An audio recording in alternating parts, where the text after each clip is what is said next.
Andhra Pradesh CM Chandrababu రాజధాని tour కొనసాగుతోంది. కొద్దిసేపటి క్రితమే ఉండవల్లిలోని ప్రజా వేదిక వద్దకు చంద్రబాబు నాయుడు చేరుకున్నారు. ఆనాటి ప్రభుత్వం చేసిన విధ్వంసాన్ని బాబు పరిశీలిస్తూ ఉన్నారు. మరి కాసేపట్లోనే అమరావతిలోని నిర్మాణాలను కూడా బాబు పరిశీలించనున్నట్టు తెలుస్తుంది. ఇక రాజధాని నిర్మాణాన్ని 3 దశల్లో చేపట్టాలని సర్కార్ నిర్ణయం తీసుకున్నట్టుగా తెలుస్తుంది. దీనికి సంబంధించి మొన్న నారాయణ కొన్ని కీలక ప్రకటనలు చేశారు. ఉండవల్లిలోని ప్రజా వేదిక నుంచి ఈరోజు పర్యటన ప్రారంభమైంది. ఇక రాజధానిలో నిర్మాణాలు శంకుస్థాపన జరిగిన ప్రాంతాన్ని కూడా బాబు పరిశీలించనున్నట్టుగా తెలుస్తుంది. ఇక బాబు పర్యటనలో మంత్రి నారాయణ కూడా ఉన్నారు. అధికారులు బాబు పర్యటనకు సంబంధించి అన్ని ఏర్పాట్లు పూర్తి చేశారు. రాజధాని నిర్మాణానికి సంబంధించి కొన్ని కీలక నిర్ణయాలైతే చంద్రబాబు తీసుకునే అవకాశం ఉన్నట్టుగా తెలుస్తుంది. Seed access road, all India services అధికారులు, మంత్రులు, జడ్జిల గృహ సముదాయాల నిర్మాణాలను కూడా పరిశీలించనున్నారు చంద్రబాబు. సో కేంద్ర ప్రభుత్వం కూడా ఈసారి కూటమిలో భాగస్వామ్యం కావడంతో కొన్ని కేంద్ర ప్రభుత్వ సంస్థలను ముందుగా రాజధానికి తీసుకొచ్చే ప్రయత్నాలైతే ముమ్మరంగా చేస్తున్నట్టు తెలుస్తుంది. కొన్ని కేంద్ర ప్రభుత్వ సంస్థలు వచ్చినట్లయితే ఆటోమేటిక్గా పెట్టుబడులను ఆకర్షించేందుకు వీలవుతుంది అని కూడా బాబు ప్రణాళికలు రచిస్తున్నట్టుగా తెలుస్తుంది. ఏది ఏమైనా ఈసారి కేంద్ర ప్రభుత్వ సంపూర్ణ సహకారంతో రాజధాని నిర్మాణాన్ని పూర్తి చేయాలని చెప్పి సంకల్పంగా తీసుకున్నారు. మరోవైపు సోమవారం రోజు పోలవరాన్ని కూడా సందర్శించారు చంద్రబాబు. అటు పోలవరాన్ని, ఇటు అమరావతిని 2 కళ్లుగా భావిస్తూ ఉన్నారు. ఇవి రెండూ కూడా ఆంధ్రప్రదేశ్ అభివృద్ధికి చాలా కీలకం కాబట్టి సర్కారు వీటిపై పూర్తిగా దృష్టి సారించింది. రాజధాని నిర్మాణాన్ని అయితే ఖచ్చితంగా 3 దశల్లో పూర్తి చేస్తామని మంత్రి నారాయణ బాధ్యతలు స్వీకరించిన రోజే చెప్పారు. మొదటి దశలో కొన్ని కీలక భవనాలను నిర్మిస్తామని చెప్పారు. మొదటి దశలోనే కేంద్ర ప్రభుత్వ సంస్థలను అయితే ఖచ్చితంగా ఇక్కడకు తీసుకువచ్చే ప్రయత్నాలైతే శరవేగంగా జరుగుతూ ఉన్నాయి. కేంద్ర ప్రభుత్వంతో మాట్లాడి కేంద్ర ప్రభుత్వ సంస్థలను ఇక్కడకు తీసుకురావడం ద్వారా పెట్టుబడులను ఆకర్షించే ప్రయత్నాలు అయితే చేస్తారు. కేంద్ర ప్రభుత్వ సంస్థలు వచ్చినప్పుడు ఆటోమేటిక్గా కొన్ని ప్రైవేటు కంపెనీలు కూడా ఇక్కడకు వచ్చేందుకు ఆసక్తి చూపుతాయి. ఒక నమ్మకాన్ని, ఒక భరోసాను కంపెనీలకు కల్పించే ప్రయత్నం అయితే చంద్రబాబు చేస్తున్నారని ఈసారి మనం భావించాల్సి ఉంటుంది. ఖచ్చితంగా రాజధాని నిర్మాణం పూర్తవ్వాలి 5 ఏళ్లలో. ఇక చంద్రబాబు పర్యటనకు సంబంధించి మరిన్ని వివరాలు మా ఆంధ్రప్రదేశ్ కోఆర్డినేటర్ రాజేష్ అందిస్తారు. రాజేష్, బాబు ప్రజావేదిక వద్దకు చేరుకున్నట్టుగా తెలుస్తుంది, డీటెయిల్స్ ఏంటి? రాజధానిలో బాబు ఈ రోజు పర్యటిస్తున్నారు. అయితే ముఖ్యమంత్రిగా బాధ్యతలు తీసుకున్నాక ప్రధానంగా లక్ష్యాలుగా రాజధాని అమరావతి నిర్మాణం మీద కూడా దృష్టి సారించారు. అయితే ఇప్పటికే రాజధానిలో ముందుగా ప్రజావేదిక కూల్చివేత, గత ప్రభుత్వంలో ప్రజావేదిక కూల్చివేసిన ప్రాంతాన్ని పరిశీలించి ఇప్పుడు ప్రస్తుతం స్థానికంగా రాజధాని నిర్మాణానికి శంకుస్థాపన చేసిన ప్రాంతంలో ఉద్దండరాయనపాలెంలో ఉన్నారు. అయితే ఉద్దండరాయనపాలెంలో కూడా రాజధాని ప్రాంత రైతులు ఎవరైతే భూములు ఇచ్చారో వాళ్ళందరూ కూడా శంకుస్థాపన ప్రాంతానికి వచ్చేసి ఇప్పటికే చంద్రబాబును కలిసిన రైతులు ప్రతి ఒక్కరికి కూడా చంద్రబాబు స్పష్టమైన హామీ ఇచ్చారు. ఖచ్చితంగా ఈ ప్రభుత్వంలో ఖచ్చితంగా అమరావతిని నిర్మించుకుంటున్నాం, అమరావతి రాజధానిగా చూస్తారు మీరందరూ, నేను చూస్తాను, ఎట్టి పరిస్థితిలో కూడా పూర్తి స్థాయిలో ఈ 5 సంవత్సరాల్లో రాజధాని నిర్మాణ పనులను పూర్తి చేసి మీకు ఇచ్చిన మాటను నిలబెట్టుకుంటానని స్పష్టంగా రైతులకు కూడా హామీ ఇచ్చారు ఇప్పుడే. అయితే రాజధానిలో ప్రధానంగా 3 దశల్లో ఈ పనులను పూర్తి చేద్దాం. గతంలో ఏదైతే అనుకున్నామో ఒక్కసారిగా రాజధాని నిర్మించాలని అనుకొని కొన్ని కారణాల వల్ల ఫెయిల్ అయ్యాయి. అయితే ఇప్పుడు కేంద్ర ప్రభుత్వం పూర్తి మద్దతు మనకు ఉంది. అయితే కేంద్ర ప్రభుత్వం మద్దతుతోనే ఖచ్చితంగా కేంద్ర ప్రభుత్వానికి సంబంధించిన వసతులన్నీ కూడా కేంద్ర ప్రభుత్వ వసతులు, అదేవిధంగా కేంద్ర ప్రభుత్వ సంబంధించిన వ్యవహారాలన్నీ కూడా ఖచ్చితంగా చూస్తాం. ఎట్టి పరిస్థితుల్లో కూడా రాజధాని నిర్మాణ విషయంలో కేంద్రం ఎక్కడా కూడా గతంలో మాదిరిగా ఇబ్బంది గురి చేసే పరిస్థితులు ఇప్పుడు లేవు. కేంద్రం ఖచ్చితంగా పూర్తి మద్దతు ఇస్తుంది. ఖచ్చితంగా ఏదైతే రాజధాని నిర్మాణం ఉందో నిర్మాణం పనులు పూర్తిగా ఏర్పాటు చేసే పనులు దిశగా ఉన్నాం. అయితే ఇప్పటికే అధికారులతో సమీక్షించినప్పటికీ కూడా రైతులు ఎవరైతే ఉన్నారో రకరకాల సమస్యల్ని, గత ప్రభుత్వ పాలనలో ఉన్న సమస్యలను, రాజధాని భూములు ఇట్లా చేశారు అట్లా చేశారన్నా కానీ, ఎన్ని చేసినా కానీ గత ప్రభుత్వంలో గత 5 సంవత్సరాల్లో ప్రభుత్వం ఏమి చేసినా కానీ రాజధాని భూముల్ని ముందుగా భూములు ఇచ్చేటప్పుడు నేను మీకు ఏం చెప్పామో అదే జరిగిద్ది, అదే చేసి చెప్తాం. ఖచ్చితంగా ఆ భూములకి ఇది ఇచ్చినందుకు మీకు ఖచ్చితంగా దానికి రుణం తీర్చుకుంటాం. ఖచ్చితంగా రాష్ట్ర ప్రభుత్వంలో రాష్ట్రానికి అమరావతిని చూపిస్తాం ఈ ప్రభుత్వంలో అనేది స్పష్టంగా హామీ ఇచ్చారు. ఏదేమైనప్పుడు ప్రధానంగా చూసుకుంటే గతంలో అసంపూర్ణంగా మిగిలిపోయిన భవనాలను, అదేవిధంగా కేంద్ర ప్రభుత్వానికి సంబంధించిన భవనాలను కూడా ఇప్పుడు చంద్రబాబు నాయుడు పరిశీలించనున్నారు.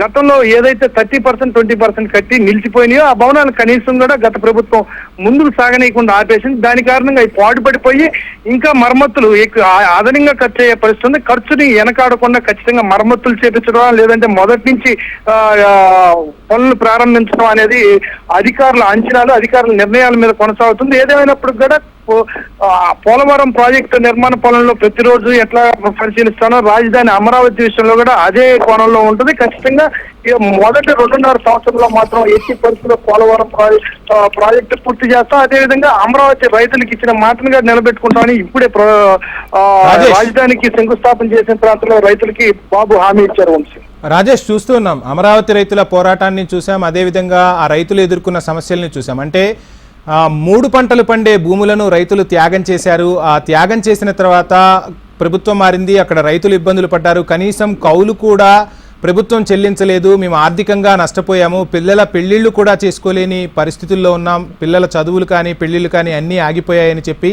ఆవేదన వ్యక్తం చేశారు. సో ఇప్పుడు చంద్రబాబు వారికి ఏమైనా భరోసా కల్పించే అవకాశం ఉందా? వారికి సంబంధించి నిధులు విడుదల చేయడానికి సంబంధించి ఏమైనా కీలక నిర్ణయం తీసుకునే అవకాశం ఉందంటారా?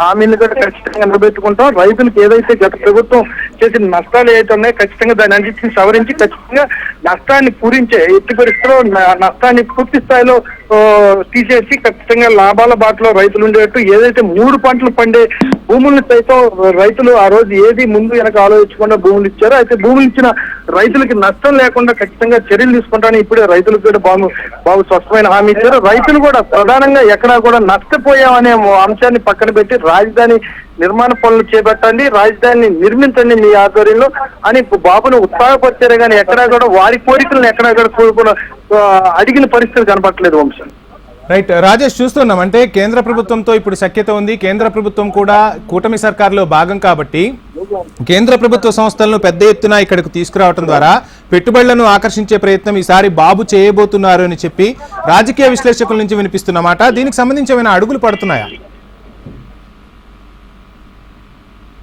ఎట్టి పరిస్థితుల్లో కూడా రాజధాని నిర్మాణ పనుల విషయంలోనే బాబు పూర్తి స్థాయిలో, దీంతో పాటు కూడా ఎక్కడైతే గతంలో ఇబ్బందులు పడ్డామో రాజధాని నిర్మాణ విషయంలో అటువంటి ఎక్కడా కూడా ఇబ్బందులు ఎదురవకుండా పూర్తి స్థాయిలో అధికారులు కూడా గతంలో చేసిన పొరపాట్లు జరగకుండా పూర్తి స్థాయిలో పనులను ముందుకు తీసుకెళ్లే దిశలో, అదేవిధంగా రైతులు ఎవరైతే ఉన్నారో రైతులకు కూడా ఖచ్చితంగా సపోర్ట్ చేసే విషయంలో ఇప్పటివరకు రైతులు వారి పొలాలను 3 పంటలు పండే పొలాలను ఇచ్చేసి అమరావతి నిర్మాణానికి సహకరించారు.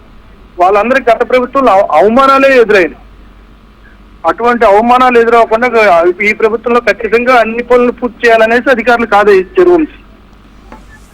రాజేష్, ఈరోజు చంద్రబాబు పర్యటన తర్వాత ఏమైనా ఒక సమీక్ష సమావేశం నిర్వహించే అవకాశం ఉందా? అంటే రాజధానిలో నిర్మాణాలు శంకుస్థాపన జరిగిన ప్రాంతంతో పాటు గత ప్రభుత్వం నిర్మించిన భవనాలను కూడా బాబు పరిశీలించిన తర్వాత ఒక కీలక ప్రకటన ఏమైనా చేసే అవకాశం ఉందంటారా?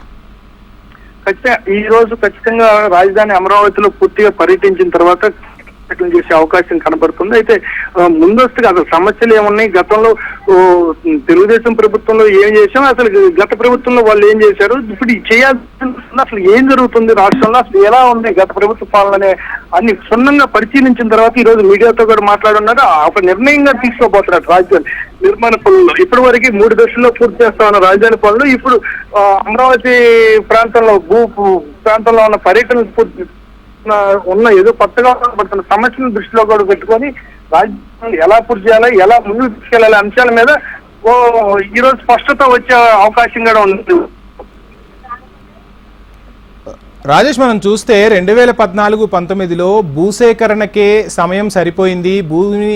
భూమిని సేకరించడం అనేది ఒక పెను సవాల్గానే చెప్పాల్సి ఉంటుంది. సో మా సమయం అంతా భూసేకరణకే సరిపోయింది, ఆ తర్వాత నిర్మాణాలు అనేవి ఆలస్యమయ్యాయి అనేది చంద్రబాబు సర్కార్ చెప్తున్నమాట. ఈసారి భూసేకరణకు సంబంధించి ఎటువంటి ఇబ్బందులు లేవు, భూసేకరణ పూర్తయిపోయింది కాబట్టి పూర్తిగా నిర్మాణాలపైనే దృష్టి సారిస్తారా? ఈ నిర్మాణాలపై దృష్టి సారించడం వల్ల త్వరితగతిన రాజధాని నిర్మాణం పూర్తయ్యే అవకాశం ఉందా?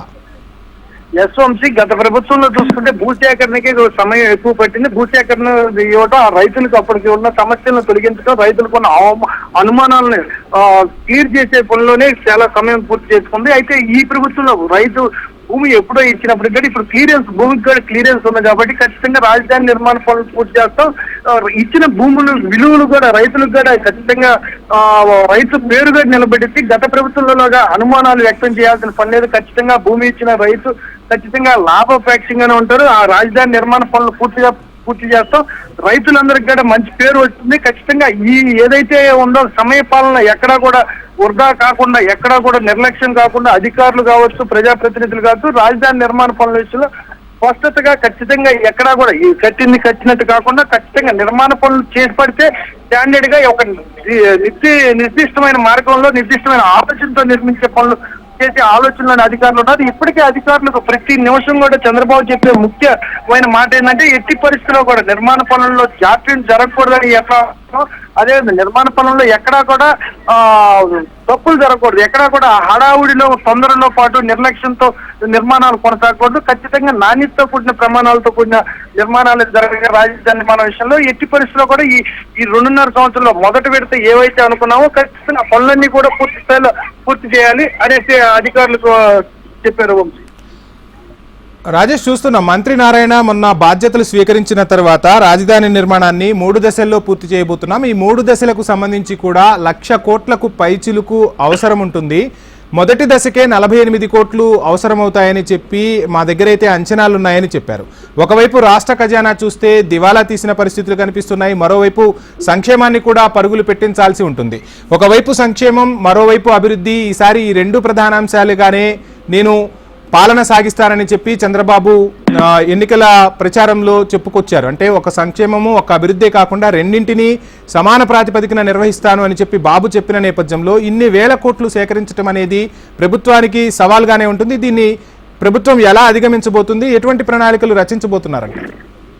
ఖచ్చితంగా వంశీ, ప్రభుత్వానికి ఇది తెలిసేవాళ్ళే. ఎట్టి పరిస్థితుల్లో కూడా గత ప్రభుత్వంలో చూసుకుంటే సంక్షేమానికి పెద్ద పెట్టేశారు. ఇది ఇక్కడ ఈ ప్రభుత్వంలో ఎంత మేరకు సంక్షేమం, అభివృద్ధి ఈ రెండింటిని కూడా 2 కళ్ళుగా చూసుకునే పరిస్థితి కనబడుతుంది. ప్రభుత్వంలో ఎంత అభివృద్ధి జరగాలి అనేది పూర్తి స్థాయిలో మాట ఇచ్చిన ప్రకారం రాజధాని నిర్మాణ పనులు కావచ్చు, పోలవరం అభివృద్ధి పనులు కావచ్చు, ఎక్కడా కూడా బ్రేక్ రాకుండా సంక్షేమ విషయంలో కూడా పూర్తి స్థాయిలో ఏర్పాట్లు చేయాలి. ఎట్టి పరిస్థితుల్లో ప్రజలకు మాట ఇచ్చిన విధంగా సంక్షేమ పథకాలను అందించే దిశగా ప్రయాణిస్తున్నారు.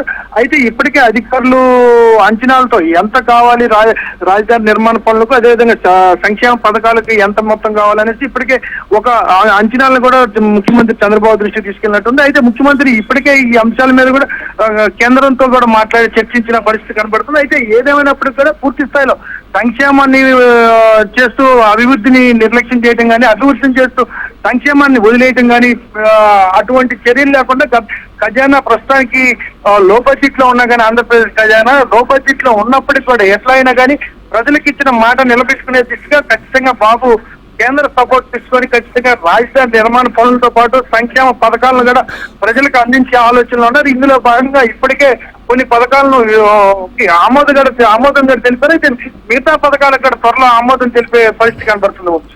Thank you Rajesh.